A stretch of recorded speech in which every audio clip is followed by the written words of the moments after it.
Ito mainit na balita. Indonesian Basketball National Team. Pinaghahandaan ang laban nila sa Gilas, Pilipinas at kumuha na ng bigating coach mula Australia para subukang pataubin ang Under-16 lineup ni Coach L.A. Tenorio. Sino nga ba ang bagong head coach ng Indonesia na hindi dapat maliitin ng Gilas sa paparating na Sayaba Under-16 Championship? Pero bago yan, like and subscribe lang mga kabady para sa latest basketball news and highlights. Sa paparating na Sayaba Under-16 Championship, hindi lang mga rising star ng basketball ang dapat nating abangan. Dahil pati mga coaches ng iba't ibang bansa sa Southeast Asia ay nais ma-dethrone ang hari ng basketball sa Timog Silangang Asya na Gilas, Pilipinas. Kabilang ang Indonesia sa mga bansang susubok matanggalan ng corona, ang Gilas sa May 24 to 30. At ang paghahanda nila ay dahil kumuha sila ng bagong head coach at coaching staff na magpapabago sa kanilang basketball youth program sa future.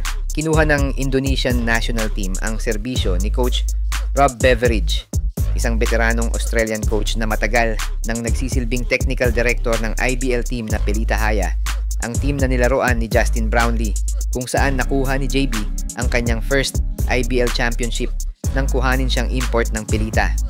Pero malaking pagbabago nga nang tanggalin si Coach Rob mula Pelita Haya at italagang bagong head coach ng Under-16 ng Indonesia national team dahil sa international experiences nito at para mas mahubog palalo ang mga batang player ng Indonesia. Kabilang nga sa mga achievements ni Coach Rob ay pagiging finalist niya sa Australia Sport Industry Coach of the Year Award noong 2004.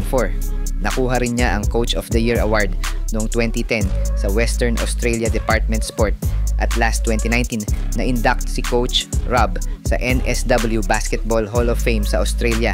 Hindi lang yan dahil malaki ang papel ni Coach Rob sa youth development ng Australia sa Under-16, Under-18 at Under-19 kung saan kabi-kabilang medalya ang nakuha ng Australia dahil sa coaching expertise ni Coach Rob Beveridge. Siya rin ang dahilan ng pagkakapanalo ng Australia ng championship noong 2003 FIBA Under-19 World Cup sa Greece kung saan hinawakan niya ang batang NBA prospect noon na si Andrew Bogut kung saan nakuha ni Bogut ang kanyang MVP award sa FIBA. Magiging isang matinding hamon nga ito para sa first-time coach ng Gilas national team na si Coach L.A. Tenorio dahil hindi lang basta-basta ang mga bagong coaches at sistema ng mga Southeast Asian basketball team na lalahok sa Sayaba Under-16 Championship next month. Pero syempre, tiwala pa din tayo sa kakayahan ni Coach L.A. sa sistema na gagamitin niya sa Gilas Under-16 at mga players na napili niya para patunayan na ang Pilipinas pa din ang hari ng basketball sa Southeast Asia.